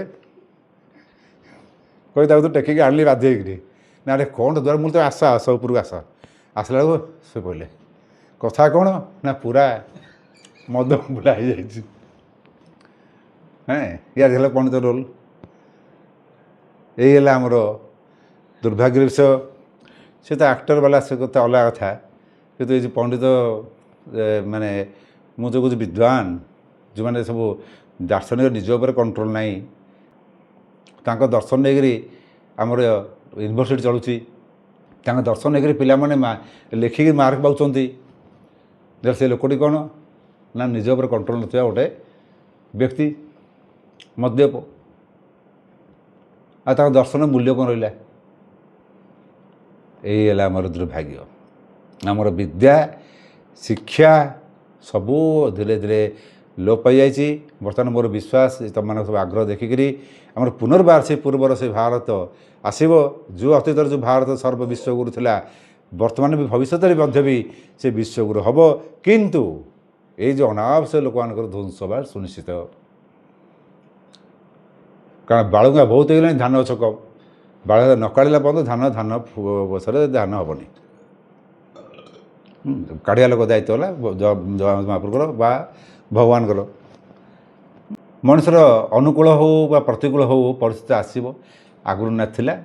ଗୋଟେ ପିଲା ଜନ୍ମ ହେଉଛି, ତା ପାଇଁ ଅନୁକୂଳ ପ୍ରତିକୂଳ ସେ କ'ଣ ଜାଣୁଛି? କୁଆଁ କାନ୍ଦିବ। ମା' କ୍ଷୀର ଦେଉ ମା' ନାହିଁ ଯଦି କିଏ ଯଦି ବୋତଲ ନେଇକି ତା ବାଟରେ ମାରିଦେଲା ସେ ପିଇବ। ସେ ବାସ୍ ଜାଣିଲାନି ଯେ କିଏ ତା ମା' ବି କିଏ କ'ଣ ଜାଣିନି। ତ ଛୋଟ ପିଲାଠୁ ଆଉ ଗୋଟେ ଲୋକ ନେଇଯାଇ ପାଳିବ, ତାହେଲେ ସେ ବଡ଼ରେ ଜାଣିପାରିବନି ତା ମା' କିଏ। ସେ ଭାବୁଛି ଏଇ ମୋର ମା'। ତେଣୁ ତା'ମାନେ ଅନୁକୂଳ ପ୍ରତିକୂଳ ଆମର ଜନ୍ମରୁ ନାହିଁ। ଯଦି ଜନ୍ମରୁ ନାହିଁ, ଯଦି ଆମ ଜୀବନରେ ପ୍ରତିକୂଳ ଆସୁଛି ବା ଅନୁକୂଳ ଆସୁଛି, ଆମେ ତାଥିରେ ଅନୁକୂଳରେ ଖୁସି ହେଇଯାଉଛେ, ପ୍ରତିକୂଳରେ ଦୁଃଖୀ ହେବା ସ୍ୱାଭାବିକ। ତେଣୁ ଦୁଃଖୀ କିଏ ହୁଏ? ଯାହାର ସୁଖର ଲାଳସା ଥାଏ। ସୁଖର ଲାଳସା ଅଛି ବୋଲି ଦୁଃଖୀ ହେଉଛି। ଅନୁକୂଳ ପାଇଁ ଆଶା ଅଛି ତ ପ୍ରତିକୂଳରେ ସେ ଦୁଃଖୀ ହେଉଛି। ତେଣୁ ପ୍ରତିକୂଳ ତ ନଥିଲା, ଆସିଛି, ଆଜି ଅଛି କାଲି ପଳେଇବ, ଯିବ ହିଁ ଯିବ। କାରଣ ସେ ଆସିଛି ମାନେ ଯିବ। ଆମେ ଯଦି ଯିବାକୁ ଅପେକ୍ଷା ନ କରିକି, ଯିବା ପାଇଁ ତାକୁ ବ୍ୟବସ୍ଥା ନ କରିକିରି, ବ୍ୟବସ୍ଥା ନିହାତି ଭାବରେ ଭଗବାନ ରାସ୍ତା ରଖିଥିବେ, ଏଇଟା ମନେ ଥାନ୍ତୁ। ଆମେ ସେଥିରେ ଦୁଃଖୀ ହେଇକି ଭାଙ୍ଗି ପଡ଼ିବା ବା ଆତ୍ମହତ୍ୟା, ଆତ୍ମା ତ ହତ୍ୟା ହୁଏନି, କିନ୍ତୁ ଆମେ ଶବ୍ଦ ବ୍ୟବହାର କରୁ ବ୍ୟବହାରିକ ଦୃଷ୍ଟିରୁ, ଆତ୍ମହତ୍ୟା କରିଦେବା, ତାହେଲେ କ'ଣ ହେବ? ସେ ପ୍ରତିକୂଳଟା ପ୍ରତିକୂଳ ରହିଯିବ, ଅନୁକୂଳ ହେବନି। ପ୍ରତି ଜୀବନରେ ଅନୁକୂଳ ପ୍ରତିକୂଳ ଥାଏ। ତେଣୁ ଆମେ ଅନୁକୂଳରେ ନା ଖୁସି ହେବା ନା ପ୍ରତିକୂଳ ଦୁଃଖୀ ହେବା। ସେ ଆସେ ଜୀବନରେ, ଚାଲିଯିବ। କିନ୍ତୁ ଯୋଡ଼ା ଯାକ ସମାନ ଆସିବା ଯିବା ରହିଲେ ଠିକ୍ ଅଛି। ଯଦି ଗୋଟେ ଅବସ୍ଥା ରହିଗଲା, ମଣିଷ ବୋର୍ ହେଇଯିବ। ଯେଉଁ ଜିନିଷ ଗୋଟେ ଲୋକକୁ ସଦାବେଳେ ଖାଲି ଦିଆହେଉଥିବ ତା ମନ ମୁତାବକ ଖାଦ୍ୟ, ସବୁ ବାସ୍ନା ଖାଦ୍ୟ, ଭଲ ଭଲ ଖାଦ୍ୟ, ମୁଁ ସେଇ ଲୋକକୁ ଦେଖେଇଦେବି। ସେ ଦେଖିବେ ଗରିବ ବସିକିରି ପଖାଳ ଆଉ ସେ ଯେଉଁ ବାଇଗଣ ଭଜା, ବାଇଗଣ ଭର୍ତ୍ତା, ବାଇଗଣ ପୋଡ଼ା, ଆଳୁ ପୋଡ଼ା, ଏସବୁ କହିଲା ଓହ କି ବଢ଼ିଆ ଟେଷ୍ଟ, ଏଇ ତ ବଢ଼ିଆ ବାସ୍ନା ହେଉଛି, ପାଣି ଭାତ। ସେ ଚାଖି ନାହାନ୍ତି କେବେ, ତାଙ୍କୁ ସେଇଟା ବହୁତ ସ୍ୱାଦ ଲାଗୁଛି। ତେଣୁ ମଣିଷ ଟିକେ ପରିବର୍ତ୍ତନ ଚାହେଁ। ଜୀବନ ବି ସେ ପରିବର୍ତ୍ତନଶୀଳ। ଜୀବନ ଯଦି ଆମେ ଗୋଟିଏ ଜିନିଷରେ ଯିବା, ଆମ ଲାଇଫ୍ଟା ଶୁଷ୍କ ହେଇଯିବ। ଯେଉଁଟାକି ଦୁର୍ଯୋଧନ ହେଇଯାଇଛି। ଦୁର୍ଯୋଧନ କ'ଣ ହେଇଛି କି? ସେ ଜନ୍ମରୁ ତ ରଜା ଥିଲା, ମଲା ବି ରଜା ହେଇକି ମଲା। ଆଉ କ'ଣ? ସେ ଖାଲି ରାଜ୍ୟ ପାଇବି, ଅନ୍ୟମାନେ ପାଣ୍ଡବମାନେ କଷ୍ଟ ପାଇଲେ ମୁଁ ଖୁସିରେ ରହିବି, ଏଇ ଜିନିଷକୁ ବେସ୍ କରିକିରି ଆମର ଆଙ୍କର ରଜନୀଶଙ୍କର ଗୋଟେ ଗପ ମୋର ମନେ ପଡ଼େ। ଆଉ ବହୁତ ଦୁର୍ଭାଗ୍ୟ ବିଷୟ, ସେଇ ଗପଟାକୁ ବହୁତ ଲୋକ ନେଇକରି ନିଜ ନାଁରେ ବି କାଢ଼ିବାରେ ବ୍ୟସ୍ତ। ମୁଁ ସେଇଟା ସଂକ୍ଷିପ୍ତରେ କହି ସାରି ଦେଉଛି। ସେ ରଜନୀଶର ସେ ଗପଟା ଥିଲା କ'ଣ ନା, ମଣିଷ ଦୁଃଖ କାହିଁ ପାଏ? ଗୋଟେ ଗରିବ ଲୋକ ଥିଲା, ତା ସମସ୍ତେ ଧନୀ ଥିଲେ ସେ ସାହିରେ, ସେ ଗୋଟିଏ ଗରିବ ଥିଲା। ସମସ୍ତେ ଦିତାଲା, ତାର ଗୋଟେ ଏକତାଲା। ସେ ପ୍ରଭୁ କହିଲା, ପ୍ରଭୁ ମୋତେ ଏମିତି ବର ଦିଅ, ମୋର ଯେମିତି ଦିତାଲା ହେଇଯିବ। ନା ଆର ତ ଭାଗ୍ୟ ତ ନାହିଁ, ଯଦି ବର ଦେବି ତାହେଲେ ତୋର ଯାହା ହେବ ତାର ଦ୍ୱିଗୁଣା ହେବ। ନା ଦ୍ୱିଗୁଣା ହେବ, ତାହେଲେ ହଉ ତାଙ୍କର ହଉ, ମୋର ତ ଦ୍ୱିଗୁଣା ହେଇଯିବ ନା। ହଁ, ସେ ଯଦି ଚାହିଁଲା ମୋ 4 ତାଲା ହଉ, ଅନ୍ୟମାନଙ୍କ 8 ତାଲା ହେଇଗଲା। ସେ ଚାହିଁଲା ମୋ ଗୋଟେ କାର୍ ଆସୁ, ଅନ୍ୟମାନଙ୍କର ଯୋଡ଼େ କାର୍ ପଳେଇଲା। ତାହେଲେ ସେ ଯେଉଁ ଦରିଦ୍ର ସେ ଦରିଦ୍ର ରହିଗଲା। ସେ ବୁଝୁନି ମୋ ରିକ୍ୱାରମେଣ୍ଟ କେତେ, ଏତିକି ଅନ୍ନ, ଡାଲି ଟିକେ, ଭାତ ଚାଉଳ ଟିକେ, ପେଟ ପାଇଁ ମୁଠେ ଖାଦ୍ୟ, ଆଉ ଶାନ୍ତିରେ ନିଦ୍ରା, ଖଣ୍ଡେ ମାନେ ପରିବେଶକୁ ନେଇକରି ହାଲକା ବସ୍ତ୍ର କି ଭାରି ବସ୍ତ୍ର, ଶୀତଦିନିଆ ବସ୍ତ୍ର କି ଗରମ ଦିନିଆ ବସ୍ତ୍ର ଖଣ୍ଡେ ପିନ୍ଧିଲେ ଗଲା। ବସାଇବା ପାଇଁ ଖଣ୍ଡେ ଜାଗା ହେଇଗଲେ ଗଲା, ବାସ୍ ଶୋଇବା ପାଇଁ ଖଣ୍ଡେ ଜାଗା ହେଇଗଲେ ଗଲା। ଏତିକି ବୁଝୁନି। କହିଲା ପ୍ରଭୁ ମୁଁ ତ ଯେଉଁ ଗରିବ ସେଇ ଗରିବ ରହିଲି। ପ୍ରଭୁ କହିଲେ ନାଇଁ ମୁଁ ତ ତାକୁ କିଛି କହିବିନି, ତ ଗୁରୁକୁ ପଚାରେ। ଗୁରୁ ବଢ଼ିଆ ରାସ୍ତା ବତେଇ ଦେଲେ, କହିଲେ ଗୋଟା ଆଖି ତ ଫୁଟେଇ ଦେ, ତାର ଯୋଡ଼ା ଜାଗା ଫୁଟିଯିବ, କାରଣ ତୋର ଯାହା ହେବ ତାଙ୍କ ଦ୍ୱିଗୁଣା ହେବ। ନା ହଁ ସେଇଟା ଠିକ୍। ସେ ଗୋଟା ଆଖି ତାଡ଼ିଦେଲା, ତାଙ୍କ ଦୁଇ ଆଖି ଜାଗା ଫୁଟିଗଲା।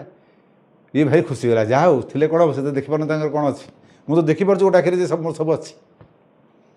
ଏଇଟା ଏଇ ଗପଟା ଆକ୍ଚୁଆଲି ମୋର ବି ନୁହଁ, ଏଇଟା ରଜନୀଶ ଓଷୋ କହିଥିଲେ। ତାକୁ ନେଇକରି ବହୁତ ନିଜ ଲୋକ ନିଜ ନାଁରେ କହୁଛନ୍ତି, କିନ୍ତୁ କେହି ଏଇଟା ପ୍ରଥମ ଓଷୋ ହିଁ କହିଛନ୍ତି। ଆମେ ଅନ୍ୟକୁ ଦେଖିକରି ସୁଖ ଦୁଃଖ ପାଉ, ଆମ ନିଜର ଆବଶ୍ୟକତା ଅନୁସାରେ ଆମେ ସୁଖ ଦୁଃଖ କେବେ ଚିନ୍ତା କରିନି। ଏଇ ହେଲା ଦୁର୍ଭାଗ୍ୟର ବିଷୟ। ସେଇ ଯେଉଁ ଶ୍ଳୋକଟା କହିଥିଲି, କୂଳ ନାଶ ହେଇଯିବ, କୂଳ ଧର୍ମ ନଷ୍ଟ ହେଇଯିବ, କୂଳ ଧର୍ମ ନଷ୍ଟ ହୋଇଗଲେ ସ୍ତ୍ରୀମାନେ ଦୂଷିତ ହେଇଯିବେ, ସ୍ତ୍ରୀମାନେ ଦୂଷିତ ହେଇଗଲେ ବର୍ଣ୍ଣଶଙ୍କର ଜାତ ହେବେ, ବର୍ଣ୍ଣ ଜାତ ହେଲେ କୂଳ ଘାତ, ବର୍ଣ୍ଣଶଙ୍କର ଯୋଗୁଁ ପିତୃ ଲୋକମାନେ ପିଣ୍ଡ ପାଣି ପାଇବେନି। ତାହେଲେ ପିତୃ ଲୋକମାନେ ମଲା ପରେ ଯେଉଁ ଆତ୍ମା ଅଛି ପିତୃଲୋକରେ, ତାହେଲେ ମଲା ପର କଥା ବି ଅର୍ଜୁନ କହିଛି ନା।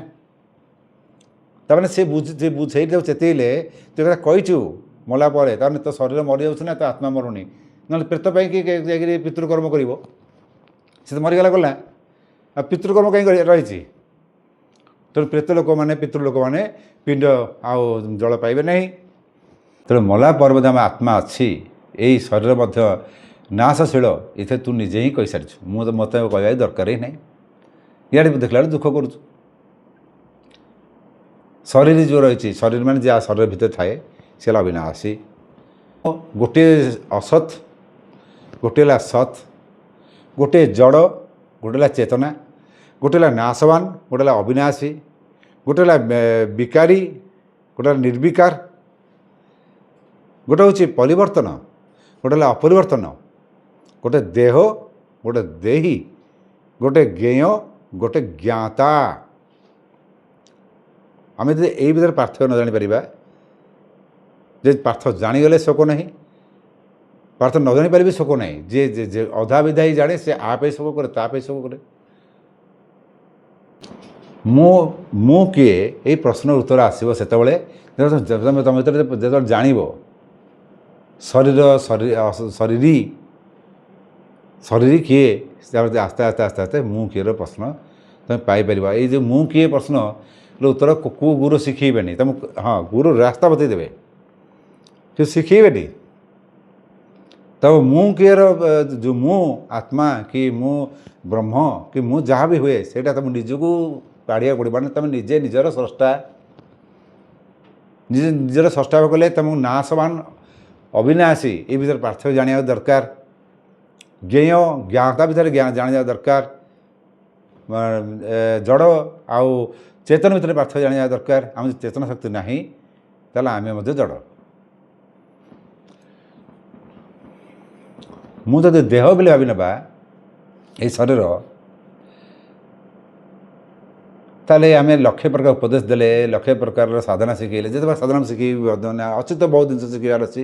ଏ ଯୋଗରେ ବହୁତ ସାଧନା ଅଛି, ଚମତ୍କାର ଅଛି, ତନ୍ତ୍ରରେ ବି ବହୁତ ହଠ ଚମକ ବିଦ୍ୟା ବି ଅଛି। ତେଣୁ ଏଇସବୁ ଯେତେ ଆସିଛି ତ ହଠ ଚମକ ବିଦ୍ୟାରେ ମୁକ୍ତି ନେଇଗଲା, ସେ ବେକାର ଜିନିଷ। ସାଧନା ବି ରହିଛି ଯୋଗରେ। ଏଇ ସବୁଗୁଡ଼ାକ ଆତ୍ମଜ୍ଞାନ ଦେଇପାରିବ ନାହିଁ ଯେତେବେଳେ ମଧ୍ୟ ନିଜ ଭିତରେ ନିଜେ ରିଅଲାଇଜେସନ୍ ନ ଆସିଛି। ମୁଁ କିଏ, ଏଇ ମୁଁ କିଏର ଖୋଜ, ନିଜ ଭିତରେ ଡୁବିବାର ଖୋଜ ନ ଆସିଛି, ସେତେବେଳେ ତୁମକୁ କେହି କେଉଁ ଗୁରୁ ଶିଖିପାରିବେ ନାହିଁ। ତେଣୁ ସେଥିପାଇଁ କୃଷ୍ଣ ଭଳିଆ ଗୁରୁ, କର୍ଷୟତେ କୃଷ୍ଣ ମଧ୍ୟ ଆକର୍ଷୟତେ, ଯିଏ ଅନ୍ୟର ଚିତ୍ତକୁ ଆକର୍ଷଣ କରିନିଏ, ତାର ନାଁ ହେଲା କୃଷ୍ଣ। ଆକର୍ଷୟତେ କୃଷ୍ଣ, ସେ ଭଳିଆ ଗୁରୁ, ଅର୍ଜୁନ ଭଳିଆ ଶିଷ୍ୟ, ଗୁଡ଼ାକେଶ, ଜିତେନ୍ଦ୍ରିୟ, ନିଦ୍ରାଜୟୀ, ସଦା ଜାଗ୍ରତ, ସେଭଳିଆ ଶିଷ୍ୟ ମଧ୍ୟ ବୁଝିବା ପାଇଁ ସମୟ ନେଇଗଲା। ଇଏ ତାକୁ ଶିଖେଇଲେ ଯୋଡ଼େ ଜୀବନର ଯୋଡ଼େ ଧାରା, କର୍ମ ଆଉ ଜ୍ଞାନ। କର୍ମକୁ ଶିଖେଇଲେ, ଜ୍ଞାନକୁ ଶିଖେଇଲେ, ଯୋଡ଼ା ସମିଶ୍ରଣର ମିଶ୍ରଣରେ ଈଶାବାସ୍ୟ ଉପନିଷଦ ଲେଖା ଅଛି, ମୁଁ କହିବି ଆଉ ଟିକେ ପରେ। ମିଶ୍ରଣରେ ଜୀବନର ଗତି ହୁଏ, ତାକୁ ବି ଶିଖିଲା ପରେ କର୍ମ ସନ୍ନ୍ୟାସ ଶିଖେଇଲେ। ଆଉ ପରବର୍ତ୍ତୀ ଅଧ୍ୟାୟଟା ଆସିଯିବ କର୍ମଯୋଗ, ଜ୍ଞାନ ଯୋଗ, କର୍ମ ସନ୍ନ୍ୟାସ ଯୋଗ, ସବୁ ଶିଖି ଶେଷରେ ଯାଇ ବୁଝିଲା, ଶେଷରେ ସର୍ବସମର୍ପଣିତ ହେଲା 18 ଅଧ୍ୟାୟର 16 ଶ୍ଲୋକରେ। ତେଣୁ ସାଧକ ଶରୀର ନୁହେଁ, कि शरीर नुहे शरीर नुहे कि शरीर मध्यम नुहे ये जोड़ा जानिया आज ज्ञान आसीज से जिनस आसवाक हेले विवेकर सानिध्य माने विवेकर सन्निकट होगाक होता है शरीर को मु मन मन मन माने मो शरीर मन करवा है पशु बुद्धि सुखदेव परीक्षित को बड़े बढ़ाई कहते त्वं तो राजन मरिष्यति पशु बुद्धि मीमांग जही से कौटा कहते भागवत श्रीमद भागवत द्वादश स्कंद पंचम अध्याय द्वितीय नंबर श्लोक द्वादश स्कंद पंचम अध्याय द्वितीय श्लोक कहते तापर कहते न भाव प्रागभूत देहवत्व न उखाक्षसी मरीज बोली भावुवा पशु बुद्धि को त्याग करी शरीर पूर्वर नथिला पर भी नथि बोली मान नहीं पुणी आसब जीव से आसुच मान जीव पर जन्म हो पारे मु सदा थी रही ये नाशवान शरीर को पशु बुद्धि को हे राजन आपण त्याग कर दिंतु सुखदेव कहते भागवत में 7 दिन भागवत बुझीते ना सुखदेव सी बहुत इंटरेस्टिंग कथा सुखदेव बुझीले भागवत ताकू से स्थान कहला शुक्रदेव माने शुक्रदेव मैंने लोक मुझे गली मत लोक कहले से पंडित मैंने आसती आज्ञा शुक्रदेव आसिक दाक्षास मैंने ये विद्या दान करती मुझे तो मुंड गंडी आज्ञा कौन कहले मैंने हिंदी में कहले उन्होंने कुछ नहीं कहा मैंने कहा कि आप जो बोल रहे हैं झूठ है ना क्या ना बोले बिल्कुल झूठ है यहाँ शुक्रदेव नहीं सुखदेव आए थे यहाँ सुखदेव बैठ के परीक्षित को भागवत कथा सुना रहे थे इसलिए उसका नाम सुख स्थान आप सुख पीठ न बोल के आपको कहते हैं शुक्रपीठ शुक्रपीठ का मतलब होता है शुक्राचार्य ऐसे गलतफहमियाँ भारतवर्ष में बहुत है इस सभी को निकालना पड़ेगा हमको जा करके निकालना पड़ेगा इसको वहाँ पर तो यही भाया भ्रम बहुत जगह रही बहुत जगह मंदिर तो जाणिक करदे भवकाली जो काली आराधना कले स्त्री लोक समस्त रोग विकार नष्ट हो से भवकाली पर शनि मंदिर शनि देव लिखिकी लोक पूजा शनि पूजा कर लगे ये मंदिर भर कथा मुझे जिते मना कले शुणुना मैंने पैसा मिल भवकाली बता शनि देव हो कि भांडाम चली जबरदस्ती बंद मैंने कर मिसिकी आउ ये से विषय तुम पब्लिक लोक बाहर दरकार भवकाली के शनि मंदिर कौन कौच विवेक अति निकट जदि आम हो प्रज्ञा पांडित्य जोड़ा जहाँ भी लाभ कर जीवन को बुझीपर जीवन में दु धारा को जापर कर्मधारा आ ज्ञान धारा जहाँ को नहीं जीवन आगू चले आखि देखे पादोश्री जावा कहे कान शुणे पादोश्री जावा कहे पाद चली जाऊथो आखि कह देखुता दीपटे कौन कौन अच्छे देखुता आखि देखी चली नहीं गोटे जगह सुंदर गीत बोला मन कहला अरे गीत कान शुणला कहला भल गीत से बोला तुम विवेक अलग मन कहला ए पाद ये आज्ञा चक्र जो सेन्सेसन ज्ञानेन्द्र एक्चुअली सत कह गोटे ये सब बाह्यड़ा मोर चाल से गीत स्थान जो बोला से देखू किए गीत गाँची यहाँ गला देखा गला तेना पाद चलीगला गीत स्थान को आपणकर बर्तमान कर्मक्षेत्र भी से चाहे से गरीब हो धनी हो बड़ हो ज्ञानी हो गोटे मन जो गोटे प्रोफेसर जाऊँगी पढ़ाई कॉलेज +3 पिलांकर फास्ट इयर क्लास नब फिजिक्स तेणु से कौन कर टाइम देला हाँ टाइम मो क्लास बेले गला घंटा देगला पाद गला चाल से पाद चलिए जाऊँगी आखि देखुच इपटे नुह बाँ पटे चले ये ऊपर लिखाई ये रूमटा ये रूम पस पाद से रूम पशुच इपट बुली देखे पिला आसती पिला ये सार कहला से गुड मॉर्निंग सार कहला से ये कहे गुड मॉर्निंग कह गुड मॉर्निंग कह कौच किए से पार्टी तेणु गोटे लोक चलती चल पाद चले आखि देखे का कान शुणु पार्टी कह तमें ज्ञान आउ कर्म जोड़ा जा धारा नहीं कि मनुष्य चले सबुत लोक मूल्याटे से जानी सी देखला कम कौटी हो खोज सी आखि देख तो कौटी कम होटी कम हो हाँ से कम हो आज्ञा मो मूल्याटे किसी कम मिल किसी सकाल खाइनी किसी कहते कम दिंतु ना हाँ कम कौन करूँ ना मूलिया कम मूलियाटे जा कम कर से आखि देखला जा से कौन आज्ञा कौन करी देखला ए इटा आने सीमेंट आने बाली आने से तो आखि देख तो कौटी बाली से पाद तो जाए से जाओ हाथ धर बालिकी बा इटा को बा सीमेंट बस्ता को धर नहीं कांधे पका बुड़िकी से आखि देखब पाद जीव हाथ धर पुणी पकईब पुणी से डाक शुण ए इपटू आने कान जोटी कहते से आखि पुणी बुली जाऊँ सीपटी जीव पुणी सब नहीं जाऊँ से शोथुब तेणु प्रत्येक लोकर कार्य ये जो कर्म आ ज्ञानर सम्मिश्रण थाए ये जिनस को ईशावास्य उपनिषद बढ़िया वर्णना कराई विद्यांग च विद्यांग च जत्सद वेद उभ एटा जत्सद वेद भय भय हस अविद्यायां मृदुंक्ति त्वा विद्याया मूर्तम श्रुति मूर्तम श्रुति यही कर्म ज्ञानर समन्वय को श्रुति कहुए बोली कहीदेला ईशावास्य उपनिषद विद्यमा विद्या मूर्तम श्रुति तेणु ये जो आम प्रत्येक जीवन धारा आपण जो बस शुणुंट तेणु मन कहते बस कर्मेन्द्र को बंद कर ज्ञानेन्द्र द्वारा शुण तेना आप ज्ञानेन्द्र द्वारा शुणुंट तो जनुंट या शुणुची से ठीक अच्छे पार्टी करना चुपना बस ताले पार्टी करना जदि मन कंट्रोल नहीं ताले आप पार्टी करेंगे से मोबाइल बाजिब से कुँ क्या हम कह हारे ए सब करुए मनटा मन बाचाल मन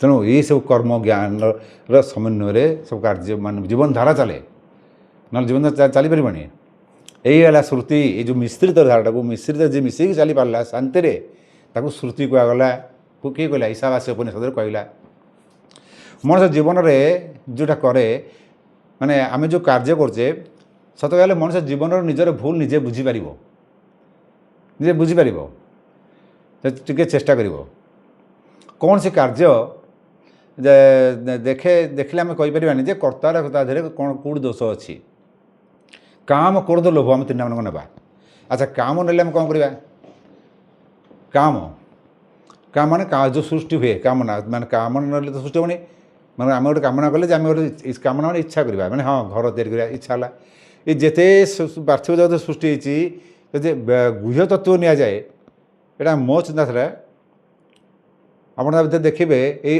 विपरीत लिंग प्रति आकर्षण थी शक्ति ही सृष्टि मूल उत्स ना सृष्टि हो पारनी यहाँ आउ के चाहिए आप विविडली बुझी कहि आम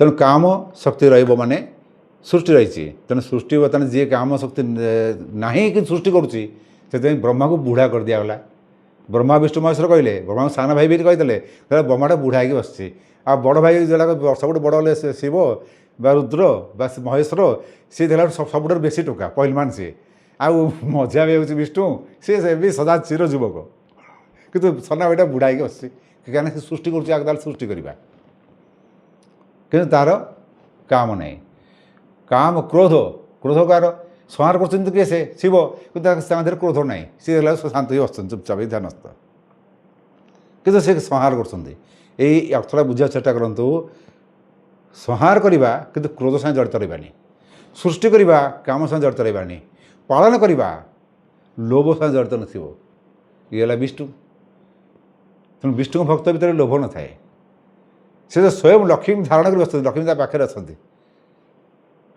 आम कह लक्ष्मी पाखे लोभ कहीं करेंगे लोभ न था मोह तो थी ना विष्णुर मोह भी ना कुष्ठ कौटी मोह कर कुटुंब निजे हाथ में डरी डरिक मामुड़ मारिदे कस को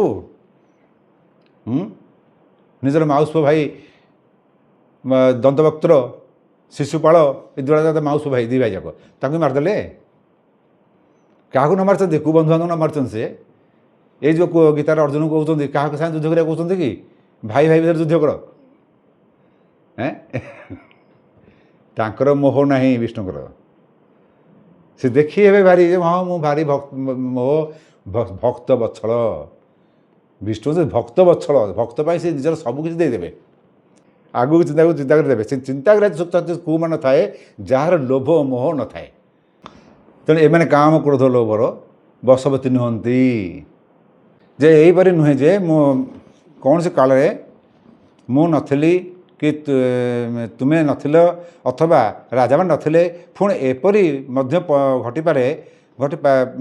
ଘଟିବ ନାହିଁ ଯେ ଭବିଷ୍ୟତରେ ଆମେ ସମସ୍ତେ ରହିବୁ ନାହିଁ। ଦୃଶ୍ୟ ଓ ଦର୍ଶନ ସମ୍ବନ୍ଧକୁ ହିଁ ଦ୍ରଷ୍ଟାଭାବ କୁହାଯାଏ। ଆମର ଦ୍ରଷ୍ଟାଭାବ ଆମ ଜଗନ୍ନାଥ କ୍ରିୟାର ଦ୍ୱିତୀୟ ଯେଉଁଟା ଭଦ୍ରକ୍ରିୟା ବା ବଳଭଦ୍ର କ୍ରିୟା ବୋଲି ଆମେ କହୁଛେ, ସେ ଭଦ୍ରକ୍ରିୟା ଆମେ ଶିଖେଇବା। ଦ୍ରଷ୍ଟାଭାବ, ତ ଦ୍ରଷ୍ଟାଭାବଟା ହେଉଛି ଆମର ବର୍ତ୍ତମାନ ଆମେ ଯେଉଁ ସାଂଖ୍ୟ ଯୋଗ କହୁଛେ, ଏଇ ଦ୍ରଷ୍ଟାଭାବ ଦୃଶ୍ୟ ଦର୍ଶନ ସମ୍ବନ୍ଧକୁ ନେଇକରି ଯେ ଦ୍ରଷ୍ଟା ସଂଜ୍ଞା ଯେଉଁ ହୁଏ, ଗଢ଼ିବା ଠାରୁ ଘଟ ଏ ଯେଉଁ ଗଢ଼ିବା କୁହନ୍ତୁ ମାନେ ଘଟ ଶବ୍ଦର ସୃଷ୍ଟି ହୁଏ। ଏଇ ଘଟରୁ ହିଁ ଘଟିବା, ଘଟଣା କ'ଣ ଘଟିଲାରେ, ଘଟ ମାଟି ଘଟ ଘଟିଲା ଗଲାରେ ଘଟତେ ଇତି ଘଟ ଘଟତେ ଇତି ଘଟ ମାନେ ଘଟିଲା ଗୋଟେ ଏଇଠି ସମାପ୍ତ କରିଦେବା, ସାରିଦେବା। ଗୋଟେ ଘଡ଼ିରେ ପାଣି ନେବା, 3ଟା ଘଟେ 3ଟା ପାଣି ରଖିଦେବା। 3 ଜଣ କହିବା ବସ୍ରେ ପାଣି ଭିତରେ ହନା, ଉପରେ ସୂର୍ଯ୍ୟ ଅଛନ୍ତି। 3 ଜଣ ହନେଇକି ଦେଖିବେ, କ'ଣ ଦେଖିବେ? ସୂର୍ଯ୍ୟର ପ୍ରତିବିମ୍ବ। କହିଲେ ସୂର୍ଯ୍ୟ ମୋ ପାଖରେ ଅଛନ୍ତି, କେଉଁଠି ନା ପାଣି ଭିତରେ। ସେ କହିବ ମୋ ପାଖରେ ବି ସୂର୍ଯ୍ୟ ଅଛନ୍ତି, କେଉଁଠି ନା ପାଣି ଭିତରେ, ଘଟ ଭିତରେ। କ'ଣ ଘର ପାଣି ଅଛି ତା ପ୍ରତିବିମ୍ବ। ସେ ସୂର୍ଯ୍ୟ କେଉଁଠି ଅଛନ୍ତି ନା ମୋ ପାଣି ଭିତରେ ଅଛନ୍ତି, ମୋ ଘଟ ଭିତରେ। ତେଣୁ କେତେଟା ସୂର୍ଯ୍ୟ ହେଲେ? 3ଟା। କିନ୍ତୁ ପ୍ରକୃତ ସୂର୍ଯ୍ୟ କିଏ? ଗୋଟେ।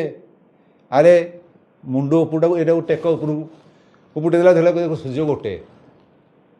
ଆରେ ସେ ଗୋଟେ କାମ କର, ସେ ସୂର୍ଯ୍ୟ ଯେଉଁ ଅଛି ତାକୁ ଢାଙ୍କି ଦେ, ଘୋଡ଼ି দিয়ে ଘରକୁ ନେଇ ପଳା, ସୂର୍ଯ୍ୟକୁ ନେଇ ପଳେଇବୁ। ଗୋଟେ ଯିଏ ଓଲା ଥିବ ସେ ଢାଙ୍କି ଦେଇ ଘରକୁ ନେଇ ପଳେଇବ, ଖୋଲିଲା ବେଳକୁ ସୂର୍ଯ୍ୟ ନଥିବେ, ଦେଖାଉନଥିବା। ସୂର୍ଯ୍ୟ ପଳେଇଲେ, ଉଡ଼ିଗଲେ। ଏ ବିଷୟ ନେଇ ବହୁତ ହସକଥା ଅଛି, ଆସନ୍ତା ସେସନ୍ରେ ଆମେ କହିବା, କ୍ଲାସ୍ରେ କରିବା। ତେଣୁ ବର୍ତ୍ତମାନ ଏଇ ଯେଉଁ ଜିନିଷ ଗୁଡ଼ିକ ଆପଣ ବୁଝିବାକୁ ଚେଷ୍ଟା କରନ୍ତୁ। ଆମ ଭ୍ରମ ତାହେଲେ କେଉଁଠି ହେଲା? ଯେଉଁଟା ଆମେ ତଳ ମୁହାଁଇକି ଦେଖିଲେ। ଆମେ ଈଶ୍ୱରକୁ ଯେତେବେଳେ ଡାକୁ ସେତେବେଳେ ହେ ମହାପ୍ରଭୁ ଉପରକୁ ଚାହୁଁ, ହେ ଭଗବାନ, ଓ ମାଇ ଗଡ୍ ଉପରକୁ କହୁ। ଏପରିକି ଯଦି ବିଲୁଆ ଯେଉଁ ହୁକେ ହୁ କରେ ପୂର୍ଣ୍ଣମୀ ଚାନ୍ଦରେ, ଯେଉଁ ଓଲ୍ଫ ମିଆଁ ଯେଉଁ କହୁଛେ, ସେ ଯେତେବେଳେ ପୂର୍ଣ୍ଣମୀ ଜହ୍ନ ଆସେ ସେ ଉପରକୁ ଯାଇକରି ହୋ କରି ଉଡ଼ାଡ଼ି ପକାଇବ, କୋଉଠି? ଉପରକୁ, ଜହ୍ନକୁ। ତ ଆମେ ଏଠୁ ସ୍ପଷ୍ଟ ହୋଇଗଲେ ଯେ ପ୍ରଭୁ ଆମଠାରୁ ଉର୍ଦ୍ଧ୍ୱରେ, ଉପରେ ଜହ୍ନ ନାହାନ୍ତି, ଉପରେ ଅଛନ୍ତି, ତଳେ ଅଛନ୍ତି। କିନ୍ତୁ ଆମେ ଯଦି ତଳକୁ ଦେଖିବା ତାହେଲେ ପ୍ରତିବିମ୍ବ ଦେଖିବା। ଏଇଟା ହେଲା ଭ୍ରମ।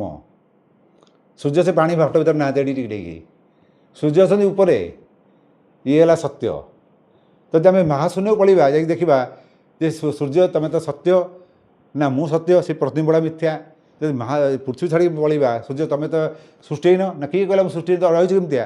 ମୋର ଅସ୍ତିତ୍ୱ ଛାନ ସୃଷ୍ଟି ହେଇଛି, ତ ତୁମେ ତ ଧ୍ୱଂସ ହେବ ନା। ହଁ, ମୋ ଦେହରେ 10 ବର୍ଷରେ ବିଜ୍ଞାନ ମତରେ ଆମର ଯେଉଁ ବୈଜ୍ଞାନିକମାନେ ଗାଡ଼ିଛନ୍ତି, ସୌର କଳଙ୍କ ସୃଷ୍ଟି ହୁଏ। ସୃଷ୍ଟିରେ 10 ବର୍ଷ ଥରେ ନାକେ ଗୋଟେ ସୌର କଳଙ୍କ ସୃଷ୍ଟି ହୁଏ। ପ୍ରତି 10 ବର୍ଷରେ ସୌର କଳଙ୍କ, ସେ ସୌର କଳଙ୍କ ବଢ଼ି ଲାଷ୍ଟକୁ ଗୋଟେ ସମ୍ପୂର୍ଣ୍ଣ ସୂର୍ଯ୍ୟଟା ବ୍ଲାକ୍ ହୋଲ୍ ହେଇଯିବ, କଳା ହେଇଯିବ। ଯେଉଁ ସୂର୍ଯ୍ୟ କିରଣ ଦେଉଛି ସେ ସୂର୍ଯ୍ୟ କିରଣ ଭିଡ଼ି ନେଇ ଆସିବ ସମସ୍ତଙ୍କୁ। ତାପରେ ସୃଷ୍ଟି କ'ଣ ହେବ ପଛ କଥା ବୁଝିବା ଆସନ୍ତା କ୍ଲାସ୍ରେ। ତେଣୁ ଆମେ ଭିତରେ ଆମେ ଅଛେ। ଆମ ଶରୀର ଯଦି ଖୋଲିବା, ଏଇ ଯେଉଁ ଏଇଠି ଯେଉଁ ଯଦି ସାର୍ଟକୁ ଝାଡ଼ିବା, ଆଧିରୁ ଲକ୍ଷ ପ୍ରକାର ଜୀବାଣୁ ଭୂତାଣୁ କୀଟାଣୁ ବାହାରିବେ। ମାଇକ୍ରୋସ୍କୋପ୍ ଦେଖିଲା ବେଳକୁ କେଉଁଠି କ'ଣ ଚାଲୁଥିବେ। ତେଣୁ ମୁଁ ଖାଲି ବ୍ରହ୍ମ ହେଇକି ବସିନି, ମୋ ଭିତରେ ବ୍ରହ୍ମ ଅଛି, ମୁଁ ନିଜେ ବ୍ରହ୍ମ। ମୋ ଶରୀର ଅଙ୍ଗ ପ୍ରତ୍ୟଙ୍ଗ ଏଇଠି କେତେ ଏଇ ନାଳ ଫାଳ ସବୁଥିରେ ଦେଖିବେ, ଶରୀର ଭିତରେ ମଧ୍ୟ ବି କେତେ ବ୍ରହ୍ମ ଥିବେ, ମାନେ କେତେ ପୋକ ଜୀବାଣୁ ଭୂତାଣୁ କୀଟାଣୁ ଥିବେ, ରୋଗ ବୈରାଗ କରୁଥିବେ, ତା ଦେହରେ ବ୍ରହ୍ମ ଅଛି। ତାହେଲେ ଏଇଠି ରଖିବା ଆଜି। ଆଉ ବ୍ରହ୍ମମୟ ଜଗତ ହେଲା ରଖିଦେବା। जय जगन्नाथ। अगर आपको यह वीडियो पसंद आया हो तो हमारे चैनल रामचंद्र बड़पांडा सामंता ऑफिशियल को लाइक, शेयर और सब्सक्राइब करें। नए वीडियो की अपडेट पाने के लिए बेल आइकन को दबाना न भूलें। जय जगन्नाथ।